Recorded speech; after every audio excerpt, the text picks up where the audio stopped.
Every town has its legends. Loch Ness has its monster. Cornwall has its mermaids. And Bridgewater? Well, Bridgewater has treacle mines. Yes, mines for treacle, the sticky stuff you pour on your pudding. Apparently we used to dig for it. In Dumble. Of course, this probably didn't happen, but then again... This is Bridgewater, where folklore can start as a joke at breakfast and be fact by lunchtime. This is the story of treacle mines, syrup stones, and how Bridgewater managed to invent one of the sweetest myths in British history. And it all possibly happened by accident. Bridgewater. You've probably driven through it.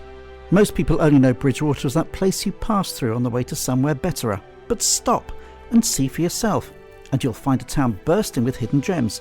Architecture, rebellion, naval legends, even a carnival that could wake the dead.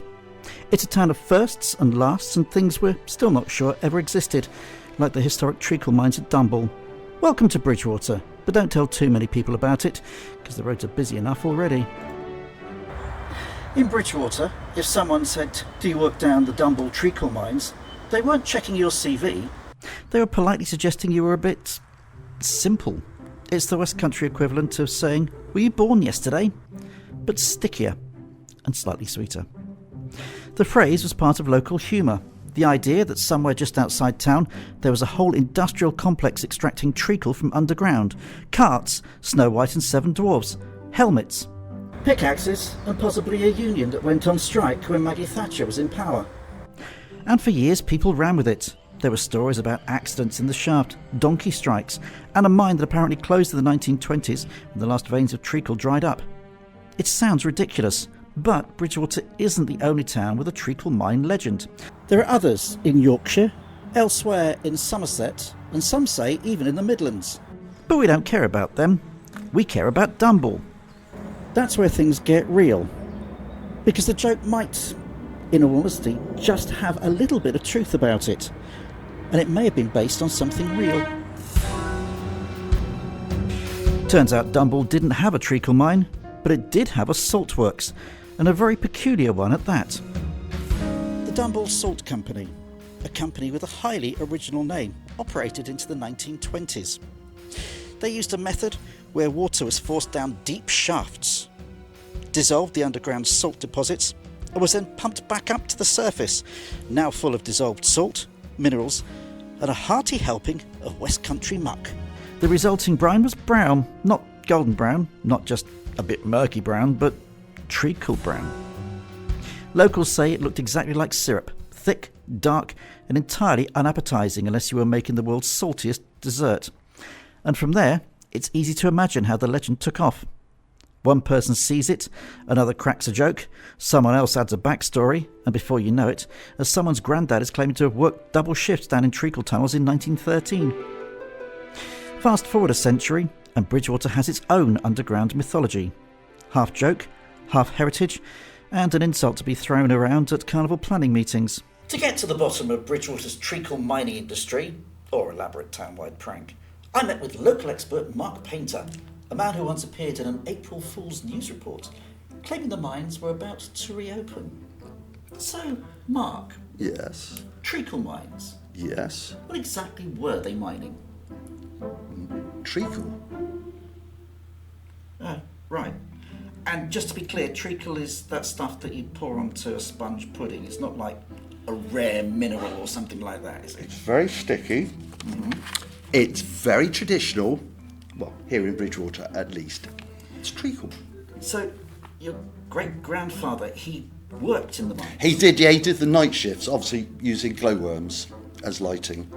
Glowworms? Obviously, yes. Okay, that makes sense. Well, they were oblivious, it's not the right word, oblivious, but they were immune to the effects of the treacle.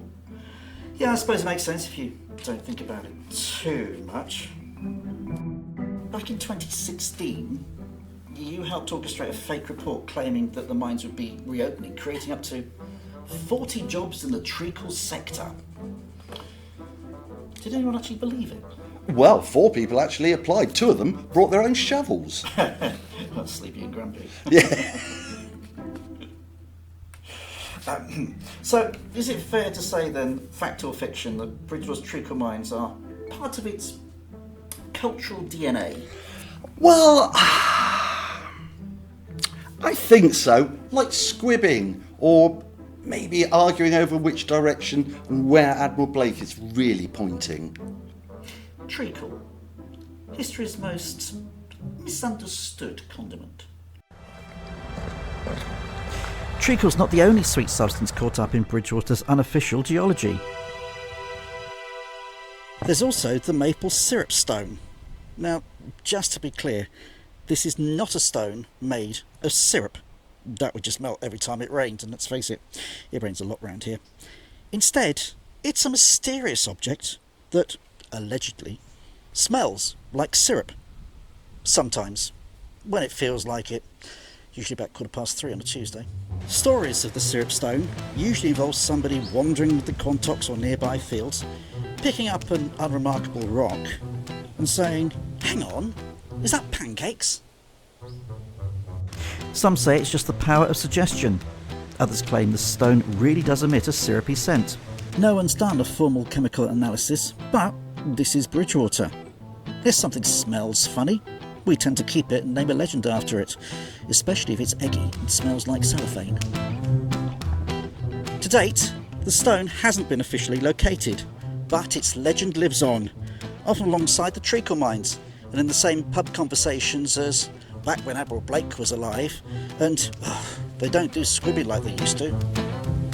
Bridgewater is full of history, rebellions, battles, buildings, and actual records. But it's also full of something else, stories.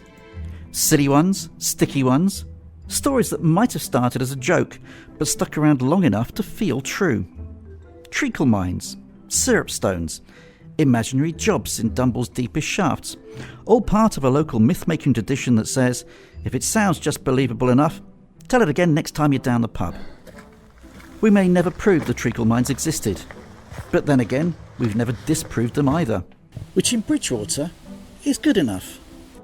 So if you ever find yourself near Dumble, take a look around. If you see something that's soft and smells like golden syrup, congratulations. You probably just stepped in ancient folklore, or something what a cow did. And if you like this story, give the video a like, drop a comment with your favourite local myth, and subscribe to Sedgemoor FM, where we dig deep, even it's into a completely made-up mine.